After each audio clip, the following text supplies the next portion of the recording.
Hey guys, how are you doing today? Yeah, thanks for tuning in. I haven't posted a video in quite a while, but I've been getting a lot of requests from, everyone asking me how to reference, use a reference track correctly in their project, in the Ableton project more specifically. And, it's a bit of a mission. I have my reference track set up over here, and then I've just written this little trancey tune above or over here, and it's a bit of a mission to mute everything else, solo this, turn off your mastering that you've got in your master chain.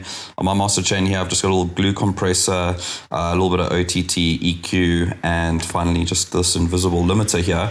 But it's a mission to I've grouped all of these plugins together, but it's not the most elegant way to have to play your song, mute your master chain, and then, solo your reference track, and then try and get, a good sense of what your song sounds like, compared to your reference track. So I came up with a nice little, quick, easy little trick in order to make sure that you can actually reference your tracks a lot more efficiently. I'll just give you a little run through of what this little tune that I wrote sounds like. And remember, you can do this with any kind of music.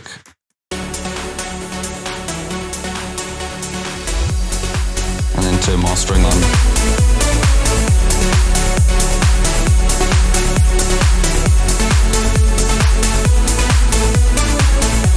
Okay, so just like a little trance loop there.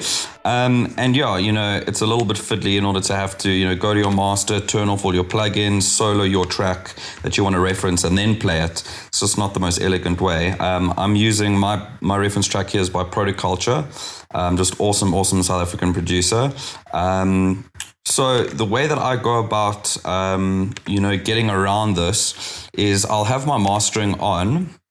And what I effectively want to do is, I want to create a key command so that when I hit my key command, my mastering chain is going to be turned off, and then this track is going to be soloed.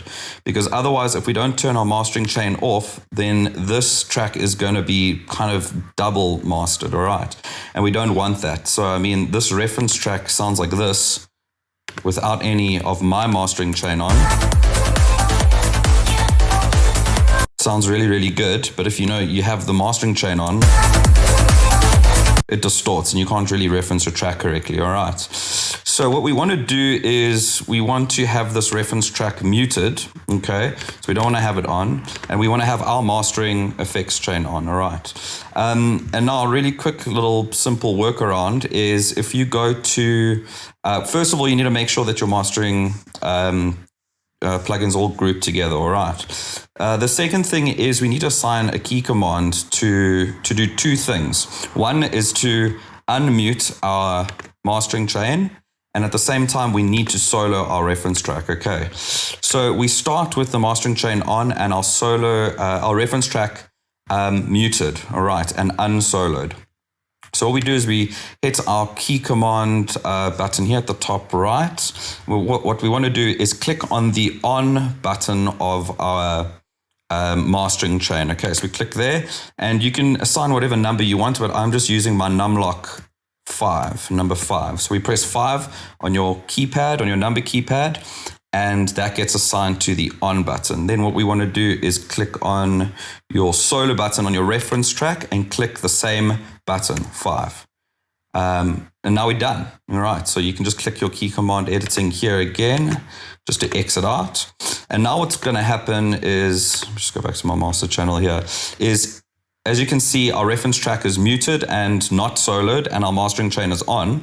But if I press the key number 5 on my keypad, my mastering chain is being turned off and my reference track is being soloed.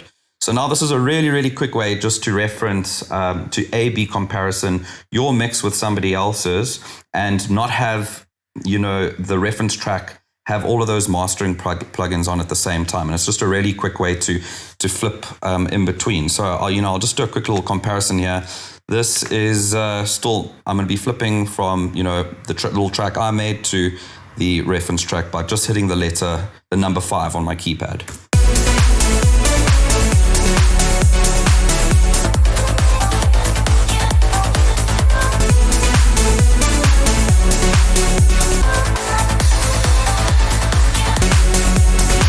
So yeah, I hope that's going to help you guys in future when trying to compare your tracks to a reference track.